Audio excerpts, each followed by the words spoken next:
साथियों, आज हम पैथी वार में लगे हुए हैं। हर पैथी की अपनी लिमिटेशंस भी हैं और एक स्ट्रेंथ भी है, परंतु आज हम सभी ईगो वार में फंस जाते हैं और पेशेंट की तरफ ध्यान नहीं देते हैं।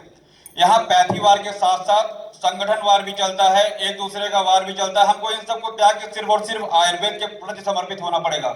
हम किसी भी विधा से हो, हम किसी भी पैथी से हो, कहीं के भी, अगर हमारा तन मन और धन आयुर्वेद के प्रति समर्पित है, तभी हम आयुर्वेद के लिए कुछ कर सकते हैं और देश विदेश में जो पहुंचाने की बातें चल रही तभी वो मतलब पॉसिबल हो सकता है। हमें यह सोचना होगा कि लोगों को जो आवश्यक है उसे किस प्रकार से लेकर आएं। आज हम आत्मनिर्भर भारत की बात करते हैं, पर आत्मनिर्भर भारत के लिए वेलनेस और हेल्थ का होना जरूरी है। आयुर्वेद का पहला प्रयोजन हम सभी जानते हैं, स्वस्थ से स्वास्थ्य रक्षणम। 90% लोग स्वस्थ हैं और उन स्वस्थ लोगों को स्वस्थ बनाए रखने के लिए योग वेलनेस सेंटर बहुत आवश्यक है और यूपी गवर्नमेंट भी इस दिशा में लगातार प्रयास कर रही है और हमारे यहाँ 500 से अधिक उन स्वस्थ लोगों को स्वस्थ बनाए रखने के लिए योग वेलनेस सेंटर बहुत आवश्यक है और यूपी गवर्नमेंट भी इस दिशा में लगातार प्रयास कर रही है और हमारे यहाँ 500 से अधिक हेल्थ वेलनेस सेंटर की स्थापना हो चुकी है। आज ग्लोबल लेवल पे हमारी जो स्थिति, उसमें एक तरफ जहां नई टेक्नोलॉजी, नई मेडिसिन, सर्जरी का विकास हुआ, वही विश्व की 50% आबादी आज भी स्वास्थ्य सेवाओं से वंचित है।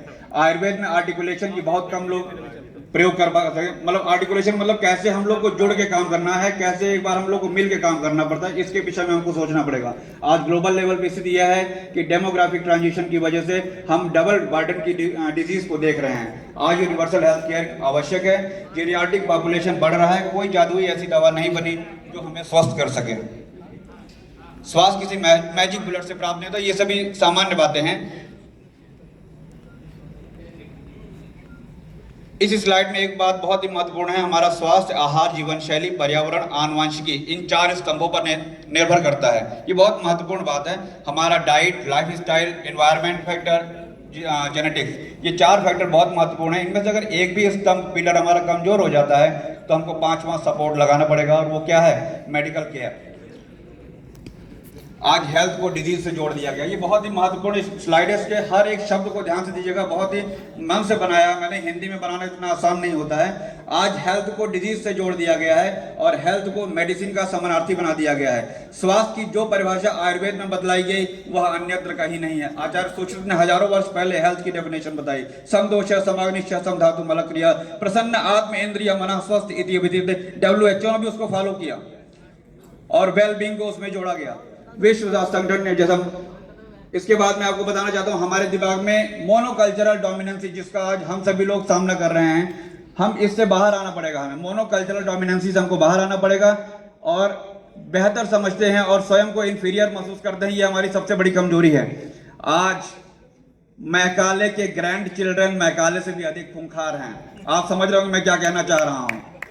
स्वतंत्रता के इतने वर्षों के बाद भी हम मानसिक रूप से स्वतंत्र नहीं हो पाए हैं। आज क्यूरेटिव प्रैक्टिस, मार्केटिंग इंडस्ट्री का जोर है और यही कारण है कि कोरोना काल में बिना एविडेंस के औषधियां धड़ल्ले से बेची गई और जिन औषधियों के नाकाम होने का एविडेंस मिला उनका भी कालाबाजारी किया गया। आप जानते हैं कैसे रेमडेसिविर से लेके हम लोग कहां तक आए, फिर यू टर्न लेके फिर आ गए इम्यूनिटी पे, इम्यूनिटी पे, इम्यूनिटी पे। कल जीएस तोमर सर ने इस बात को भी रखा। यहां पे हम कहना चाहेंगे MBBS, आज आवश्यकता है कि MBBS के साथ साथ आयुष के विषय में भी जानकारी दी जाए और इसमें कोई बुराई नहीं है। MBBS पैथी में किसी पैथी की इस मंच से बुराई नहीं करता हूं, सबकी अपनी खासियत है, सबकी अपनी अपनी लिमिटेशंस है। मतलब आज जो हमें इग्नोर किया जा रहा है बहुत हेय दृष्टि से देखा। अभी आगे आने वाली स्लाइड में होगा सर, मैं आपका ध्यान आकर्षित करना चाहता हूं। अगर आप बोर हो जाए तो बताइए, मैं अपनी बात विराम दे दूंगा, लेकिन अगर आप सुनना चाहेंगे मैं अपनी बात जारी रखूंगा। चीन में MBBS करने वाले छात्रों को साथ में चाइनीज ट्रेडिशन मेडिसिन के बारे में भी जानकारी दी जाती है, जिसकी वजह से जब वे मेडिकल कॉलेज से बाहर आते हैं तो उन्हें अपनी पारंपरिक चिकित्सा के प्रति गर्व की अनुभूति होती है। हमारे कई आयुर्वेदिक छात्र फेसबुक, सोशल मीडिया पर डालते हैं, क्यों उनको इंटर्नशिप दी जा रही है MBBS करने के बाद। जब तक वो हमारी पैथी के बारे में 2 मिनट भी नहीं मतलब थोड़ा सा नहीं जानेंगे तो कैसे सम्मान करेंगे। थोड़ा सा उनको ज्ञान लेने दीजिए, तभी वो हमारा सम्मान कर पाएंगे। ये देखिए, ये आज का सबसे ज्वलंत समस्या है, आज का है, ये आज भी पड़ा हुआ है। लोग कहते हैं इसके बारे में कोई संगठन कुछ नहीं, क्यों नहीं करता है। अरे जो कह रहे हैं, जब आप प्रगति करते हैं तभी आपकी बुराई होती है। अगर ऐसी पोस्ट विकिपीडिया पे डाला जा रहा है कि हमारे आयुर्वेद को स्यूडो साइंस कहा जा रहा है, इसका मतलब आयुर्वेद आज तरक्की कर रहा है, प्रगति कर रहा है।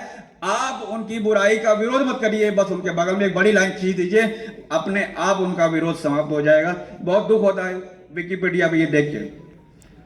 हम लोग नीड और गीड के कॉन्फ्लिक्ट में फंस जाते हैं। आज आयुर्वेद को आय का वेद बनाया गया है। हमारे यहाँ रुद्रभाग की बात कही गई, वैद्य को लालच लोभ छोड़ के रोगी के हित की बात सोचना पड़ेगा। आज हमारा लिविंग रूम एक थिएटर बन गया है। ये सब बातें आप सभी लोग जानते हैं। औषधियों का एक्सेस यूज हो रहा है, मिस यूज हो रहा है, उसको हमको रोकना पड़ेगा। हेल्थ केयर के नाम पर हम लोग को डरा रहे हैं, उन्हें अपनी तरफ खींच रहे हैं, जो गंभीर समस्या है। हम लोगों को डॉक्टर के पास जब मरीज आता है उनको डरा दिया जाता है, बीमारी को इतना बढ़ा चढ़ा के बता दिया जा रहा है। यह भी एक बहुत बड़ी समस्या है। आज मॉडर्न मेडिसिन ने छलांग लगाया है, पर इसकी वजह मॉडर्न मेडिसिन नहीं बल्कि मॉडर्न साइंस है। शल्य चिकित्सा के जनक आचार्य सुश्रुत ने अष्टविध शस्त्र कर्म बताए, इतने इक्विपमेंट्स बताए हैं। आज उनका प्रयोग मॉडर्न मेडिसिन कर रहा है। और कहीं न कहीं हम आयुर्वेद के जो स्नातक हैं, परास्नातक है, आज हमको एक इंजेक्शन लगाने का भी अधिकार नहीं है। हमारे लिए बहुत ही शर्म की बात है। इस मंच से मैं कहना चाहता हूं, हमें हमारा अधिकार वापस मिले। और मॉडर्न साइंस द्वारा बनाए गए इन डायग्नोस्टिक टूल्स पर एलोपैथिक के साथ साथ अन्यपैथी का भी उतना ही हक है। इसे एलोपैथ की मोनोपोली से नहीं देखना चाहिए। प्रिवेंटिव के नाम पर आज एलोपैथ के पास ज्यादा कुछ नहीं है। आयुर्वेद में बनी स्वस्थ के लिए किसी भी एविडेंस की आवश्यकता नहीं है। ये सभी बातें आप लोग जानते हैं। विश्व स्वास्थ्य संगठन के अनुसार डॉक्टर और मरीज का अनुपात 1:1000 होना चाहिए, जो यूएस कनाडा में 1:400, चीन में 1:600 है और भारत में 1:1400 है। इसकी वजह क्या है? हमारे यहाँ डॉक्टर का मतलब होता है सिर्फ एलोपैथिक डॉक्टर। आयुर्वेदिक डॉक्टर को डॉक्टर माना ही नहीं जाता है। जिस दिन आयुष चिकित्सकों की गणना भी इसमें कर ली जाएगी, यह अनुपात 1:700 हो जाएगा। भोर कमेटी 1946 जो शुरुआत की, आज वह वहीं आ गए हैं। साकेत, चोपड़ा, पंडित, दवे, उडुपा कमेटी, यहां तक कि नागेंद्र टास्क फोर्स ने भी इंटीग्रेटेड मॉडल की सिफारिश की, जिसमें आयुष को बड़ा स्थान मिले, पर आज भी आयुष इंप्लीमेंटेशन नहीं हो रहा है। आज एमबीबीएस स्टूडेंट को चरक, सुश्रुत और पतंजलि के बारे में जानकारी नहीं है, फिर भी वो हमारी विधा का बुराई करते हैं। विदेशों में आयुर्वेद एवं योग के बारे में जो कौतूहल और रेस्पेक्ट है, वह भारत में देखने को क्यों नहीं मिलता है? यदि सर्विस प्रपोर्शन एवं नीड प्रपोर्शन की बात की जाए तो बिल्कुल उल्टा है। आयुष को ज्यादा से ज्यादा लोग अपनाना चाहते हैं, पर उसका बजट कम है।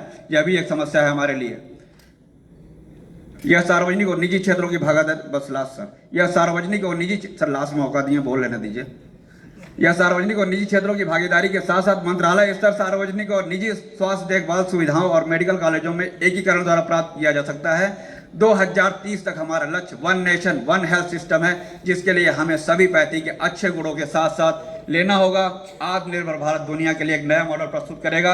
आशा है आप सभी हमारी बातों से सहमत होंगे। अगर कोई बात आप लोगों को बुरी लगी हो, मैं उसके लिए समस्त लोगों से क्षमा चाहता हूँ। जय आयुर्वेद, जय धन्वंतरी, भारत माता की जय। समस्त लोगों का बहुत बहुत धन्यवाद, आभार।